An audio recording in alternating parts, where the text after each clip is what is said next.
Struggle for women's equality and rights. Because of the obvious biological and physical differences between men and women, gender inequality is often treated as natural. एक biological और physical difference होने के कारण main और women के बीच में एक gender के अकॉर्डिंग अगर देखा जाए तो असमानता नेचुरल तौर पर ही देखी जाती है. However, despite appearances, scholars have shown that the inequalities between men and women are social rather than natural. अगर हम लुक्स को छोड़ दें तो स्कॉलर्स ने ये माना है कि जो इनइक्वालिटी है मेन और वुमेन के बीच में वो सामाजिक ज्यादा है बजाय नेचुरल उसके या प्राकृतिक के.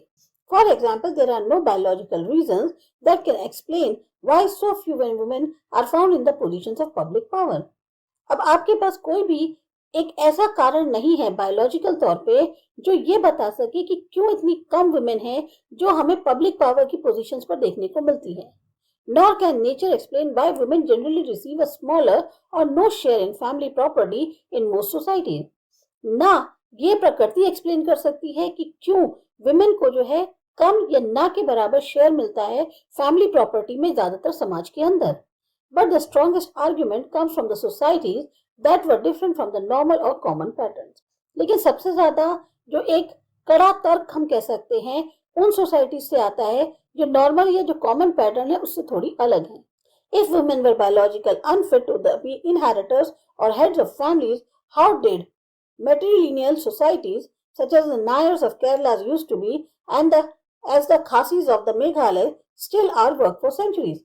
अगर बायोलॉजिकल तौर पे देखा जाए तो विमेन अगर इतनी ही अनफिट थी कि वो इनहेरिटर्स नहीं बन सकती यानी कि उनको जो है प्रॉपर्टी नहीं मिल सकती या वो फैमिली की हेड नहीं बन सकती, तो फिर कैसे जो मेट्रिलिनियल सोसाइटीज हैं जहां पर विमेन जो हैं उनको ज्यादा अहमियत दी जाती है, जैसे नायर्स हैं केरला के अंदर पहले होते थे या खासीज जो मेघालय के हैं वो आज भी हैं, वो इतने सदियों से कैसे काम कर रहे हैं? How have women managed to be successful farmers and traders in so many African societies? कैसे विमेन जो है वो एक बहुत ही सफल किसान है या व्यापारी हैं बहुत सारी अफ्रीकन सोसाइटीज में? There is in short nothing biological about the inequalities that mark the relation between men. अब इसमें हम ये कह सकते हैं कि कहीं भी ऐसा कुछ नहीं है बायोलॉजिकल तौर पे देखा जाए जो हमारी विमेन और मेन के बीच का जो रिलेशन है उसमें असमानता को दिखाता हो. Gender is thus also a form of social inequality and exclusion like caste and class, but with its own specific features. अब जेंडर जो है एक तरह से सोशल इनइक्वालिटी की ही एक फॉर्म है और एक्सक्लूजन है उसमें भी जैसे कास्ट और क्लास में होता है, लेकिन इसके अपने कुछ खास अलग फीचर्स हैं. In this section we will look at how gender inequality came to be recognized as inequality in the Indian context and the kinds of responses that this recognition produced. अब हमारा ये जो सेक्शन है इसमें हम यही देखेंगे कि किस तरीके से जो जेंडर इनइक्वालिटी है उसको पहचाना गया एक इनइक्वालिटी के तौर पर इंडियन संदर्भ में और किस तरीके के रिस्पॉन्स रहे जब ये रिकॉग्निशन जो है उसको बताया गया. The women's question arose in modern India as a part of the 19th century middle class social reform movements. Women को लेकर जो सवाल उठे वो मॉडर्न इंडिया में उठाए गए 19th सेंचुरी का हिस्सा थे जो कि मिडिल क्लास ने जब सोशल रिफॉर्म मूवमेंट्स जो हैं उनकी शुरुआत करी तो ऐसे में विमेन को लेकर भी सवाल उठे. The nature of these movements varied from region to region. अब ये जो रिफॉर्म मूवमेंट्स हो रहे थे इनके भी बहुत वेरिएशंस देखने को मिल रहे थे रीजन के या अलग अलग रीजन्स में. They are often termed as middle class reform movements because many of these reformers from the newly emerging western educated Indian middle class. इन जो मूवमेंट्स थे इनको खास तौर से मिडिल क्लास रिफॉर्म मूवमेंट्स इसलिए नाम दिया गया क्योंकि इनमें जो ज्यादातर रिफॉर्मर्स थे वो अभी नई नई जो western educated Indian middle class उभर रही थी उसके थे. They were often at once inspired by the democratic ideals of the modern West and by a deep pride in their own democratic traditions of the past. ये लोग काफी ज्यादा inspired थे जो डेमोक्रेटिक विचार थे मॉडर्न वेस्ट के, साथ ही साथ इनको काफी ज्यादा गर्व था अपने खुद के जो डेमोक्रेटिक ट्रेडिशंस रहे थे हमारे इतिहास के उसको लेकर. Many used both these resources to fight for women's right. बहुत से लोगों ने इन दोनों ही रिसोर्सेज का इस्तेमाल किया तब उन्होंने जो है विमेन्स राइट को लेकर आगे आंदोलन किया, लड़ाई करी. We can only give illustrative examples here. अब यहाँ पर हम आपको एग्जांपल बता रहे हैं. We draw from the anti-sati campaign led by Raja Ram Mohan Roy in Bengal, the widow remarriage movement in the Bombay presidency, where Rana Dey was one of the leading reformers, from Jyotiba Phule's simultaneous attack on caste and gender oppression, and from the social reform movement in Islam led by Sir Syed Ahmad Khan. अब ये जो anti सती campaign था, इसको चलाया था राजा राम मोहन रॉय में बंगाल के अंदर। इसी तरह से विडो रीमैरिज मूवमेंट को लेकर बॉम्बे प्रेसिडेंसी में इसको लीड किया था राणा डे, जो थे वो थे रिफॉर्मर। ज्योतिबा फूले ने जो अटैक हो रहा था कास्ट और जेंडर ऑपरेशन का, उसके खिलाफ खड़े हुए थे। और इसी तरह से सोशल रिफॉर्म मूवमेंट इस्लाम में भी चलाया गया, जिसको लीड कर रहे थे sir Syed Ahmad Khan. Raja Ram Mohan Roy attempt to reform society, religion and the status of women can be taken as the starting point of the 19th century social reform in Bengal. राजा राम मोहन रॉय की ये जो कोशिश थी कि समाज को, धर्म को, या जो स्टेटस है वुमेन का, इसको बदला जाए, इसमें बदलाव किया जाए, इसकी शुरुआत हम ले सकते हैं 19th सेंचुरी में जो सोशल रिफॉर्म बंगाल में शुरू हुआ उससे। A decade before establishing the Brahmo Samaj in 1828, Roy undertook the campaign against Sati, which was the first women's issue to receive public attention. एक दशक पहले कि 1828 में जो ब्रह्मो समाज की जो स्थापना हुई थी, तो राजा राम मोहन रॉय ने एक कैंपेन चलाया सती के अगेंस्ट, जो पहला ऐसा विमेन का इशू था जिसको पब्लिक ने काफी attention the. Ram Mohan Roy's ideas represented a curious mixture of Western rationality and his assertion of Indian traditionality. तो राजा राम मोहन रॉय के जो विचार थे उसमें आपको एक मिक्सचर देखने को मिलेगा वेस्टर्न नेशनैलिटी का भी और इंडियन ट्रेडिशनैलिटी का भी। Both trends can be located in the overarching context of a response to colonialism. और दोनों ही ट्रेंड्स को हम देख सकते हैं कि काफी महत्वपूर्ण थे। जिस तरह से कोलोनियलिज्म हो रहा था उसके रिस्पॉन्स में अगर देखा जाए तो ये भी चीज जो है बहुत महत्वपूर्ण थी। Ram Mohan Roy thus attacked the practice of sati on the basis of both appeals to humanitarian and natural rights doctrines as well as Hindu शास्त्र। अब राम मोहन रॉय ने जो ये प्रैक्टिस थी सती की, इस पर एक तरह से हमला बोला। किस आधार पर? दोनों ही तरफ से, एक कि ह्यूमैनिटेरियन और नेचुरल राइट्स की आप तरफ से सोचे और साथ ही साथ हिंदू शास्त्र के अकॉर्डिंग भी आप इसको सोचे, तो इन्होंने इस प्रैक्टिस ऑफ सती को खत्म करने की कोशिश करी। The deplorable and unjust treatment of the Hindu upper caste widows was a major issue taken up by the social reformers. जिस तरीके का अपर हिंदू कास्ट जो विमेन्स थी या विडोज थी, उनके साथ जिस तरह का अन्यायपूर्वक ट्रीटमेंट होता था, वो जो है एक काफी बड़ा मुद्दा बना सोशल रिफॉर्मर्स के द्वारा। Rana Dey used the writings of scholars such as Bishop Joseph Butler, whose Analogy of Religion and 3 Sermons on Human Nature dominated the moral philosophy syllabus of Bombay University in the 1860s. Rana day जो थे, उन्होंने उन writings जो थी scholars की, उनका सहारा लिया, जैसे कि बिशप जोसेफ बटलर थे, जिनकी बुक जो है एनालॉजी ऑफ रिलीजन और 3 sermons on Human Nature, ये मॉरल फिलोसफी सिलेबस में थी बॉम्बे यूनिवर्सिटी के 1860s में। At the same time, M.G. Rana Dey's writings entitled The Text of the Hindu Law on the Lawfulness of the Remarriage of Widows and Vedic Authorities for Widows' Remarriage elaborated the Shastric sanction for the remarriages of widows. उसी वक्त M.G. Rana Dey की जो writings थी, जिनका title था The Text of the Hindu Law on the Lawfulness of Remarriage of Widows and Vedic Authorities for Widows' Remarriage, इसको भी जो है काफी ज्यादा एक तरह से इनने एलैबोरेट किया जो शास्त्रिक सैंक्शन दी गई थी रीमैरिज करने की विडोज को। While Rana Dey and Ram Mohan Roy belonged to one kind of 19th century upper caste and middle class social reformers, Jyotiba Phule came from a socially excluded caste and his attack was directed against both caste and gender discrimination. जहां एक तरफ Rana day और राम मोहन रॉय जो हैं वो एक particular upper caste को belong करते थे या मिडिल क्लास को बिलोंग करते थे 19th सेंचुरी की, उसके सोशल रिफॉर्मर्स माने जाते हैं। वहीं पर ज्योतिबा फूले जो है एक बिल्कुल ही सामाजिक तौर पर बहिष्कृत कास्ट से आए थे और उनका जो अटैक था वो सीधे जो है दोनों कास्ट और जेंडर डिस्क्रिमिनेशन को लेकर था। He founded the सत्य शोधक समाज with its primary emphasis on truth seeking. उन्होंने जो है सत्य शोधक समाज जो है इसकी एक तरह से स्थापना करी और इनका मुख्य जोर था सच को ढूंढना। Phule's first practical social reform efforts were to aid the two groups considered lowest in the traditional Brahmin culture, women and untouchables.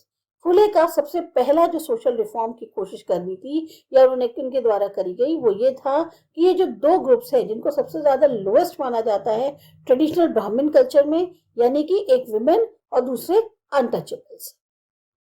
As in the case of other reformers, A similar trend of drawing upon both modern Western ideas as well as the sacred text characterized Sir Syed Ahmad Khan's effort to reform Muslim society. अब जैसे बाकी और reformers थे, उसी तरह से हमें एक सिमिलर ट्रेंड देखने को मिलता है।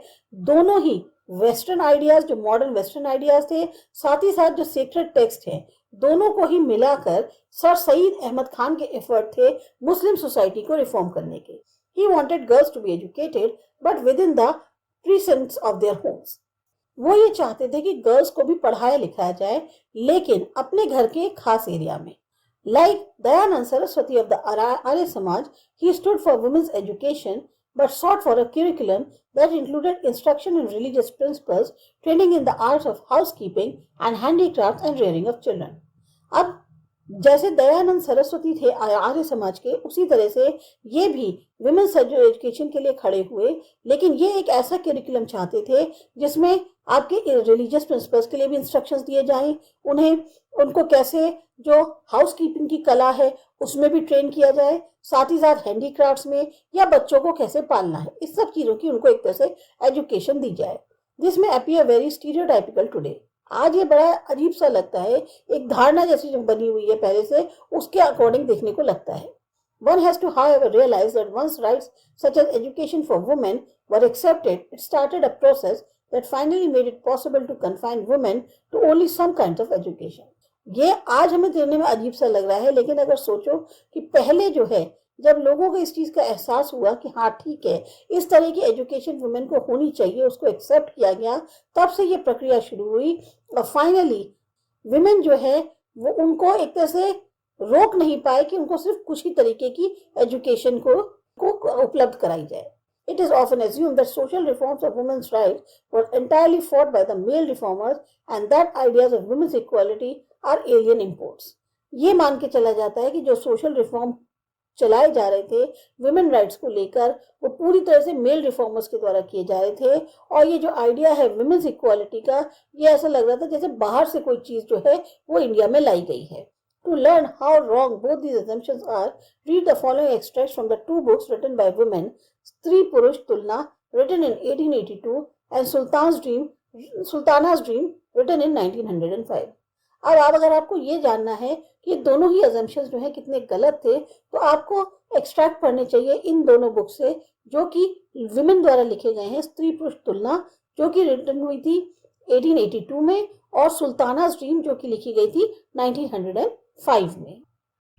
Stree Purush Tulna, or Comparison of Man and Woman, was written by a Maharashtrian housewife, Tarabai Shinde, as a protest against the double standards of male-dominated society. ये जो स्त्री पुरुष तुलना बुक है, इसको लिखा था महाराष्ट्र एक हाउसवाइफ थी, ताराबाई शिंदे। उन्होंने ये एक तरह का विरोध दर्शाती है कि किस तरीके का जो हमारा मेल डोमिनेटेड सोसाइटी है उसमें मेल्स के कैसे डबल स्टैंडर्ड्स हैं, उनको दर्शाने की कोशिश करी गई है। A young Brahmin widow has been sentenced to death by the courts for killing her newborn baby because it was illegitimate, but no effort had been made to identify or punish the man who had fathered the baby. एक young ब्राह्मण window को जो है मतलब फांसी दे दी गई court के द्वारा, क्योंकि उसने अपने नवजात शिशु को जो है मार दिया था, क्योंकि वो जो है एक तरह से इलीगल था। लेकिन ये कोशिश नहीं करी गई कि इस चीज की पहचान करी जा सके या उसको पनिश किया जा सके जो आदमी उसको फादर था उस बेबी का, उसको जो है पनिश नहीं किया गया। स्त्री पुरुष तुलना created quite a stir when it was published. अब जैसे कहते हैं ना, ये बुक जब पब्लिश हुई तो इसने एक तरह से हलचल मचा दी। बेगम Ruqaiya Shekhawat Hussain was born in a well-to-do Bengali Muslim family and was lucky to have a husband who was very liberal in outlook and encouraged her education first in Urdu and later in Bengali and English. बेगम रुकैया शेखावत हुसैन जो हैं, इनकी पैदाइश हुई थी एक बहुत अच्छे संपन्न बंगाली मुस्लिम परिवार में, और काफी लकी थी कि इनको एक हस्बैंड ऐसे मिले जो काफी ज्यादा खुले विचारों के थे, और उन्होंने उनको काफी प्रोत्साहित किया शिक्षा के लिए, पहले उर्दू में और बाद में बंगाली और इंग्लिश में। She was already a successful author in Urdu and Bengali when she wrote Sultana's Dream to test her abilities in English. वो पहले से काफी सफल ऑथर थी उर्दू और बंगाली में, लेकिन उन्होंने जो है सुल्ताना's ड्रीम लिखी ताकि अपनी जो उनकी एक क्वालिटी है, एक एबिलिटी है इंग्लिश में, उसको एक तरह से वो टेस्ट कर सकें। This remarkable short story is probably the earliest example of science fiction writing in India and among the first by the woman author anywhere in the world. अब ये जो उन्होंने एक छोटी सी शॉर्ट स्टोरी लिखी, ये बहुत पहले, उसमें हम कह सकते हैं कि सबसे पहला एग्जाम्पल है साइंस फिक्शन का जो हमारी इंडिया में लिखा गया, और पहली वुमेन के ऑथर के द्वारा पूरी दुनिया के अंदर. In her dream Sultana's visit a magical country where the gender roles are reversed. इस बुक में क्या दिया है सुल्ताना ड्रीम में, कि उन्होंने अपने सपने में देखा कि सुल्ताना जो है वो एक ऐसे मैजिकल कंट्री में आ गई जहां पर जो जेंडर्स हैं उनके जो रोल हैं वो बिल्कुल उलट है. Men's are confined to the home and observe purdah while the women are busy scientists vying with each other and inventing devices that will control the clouds and regulate rain and machines that fly or air cars. जहां उन्होंने सपने में देखा कि main जो हैं वो तो घर के अंदर सीमित हैं और पर्दा करते हैं, जबकि वुमेन जो हैं वो एक साइंटिस्ट हैं सारी, जो कि हमेशा कुछ ऐसी डिवाइसेस को इन्वेंट करने में लगी रहती हैं जिससे कि क्लाउड्स को कंट्रोल किया जा सकता है, बारिश को कंट्रोल किया जा सकता है, रेगुलेट किया जा सकता है, ऐसी मशीन्स बना सकती हैं जो उड़ सकती हैं, या फिर एयर कार्स. तो वो जो है उन्होंने सपने में बिल्कुल जेंडर का उलट देखा.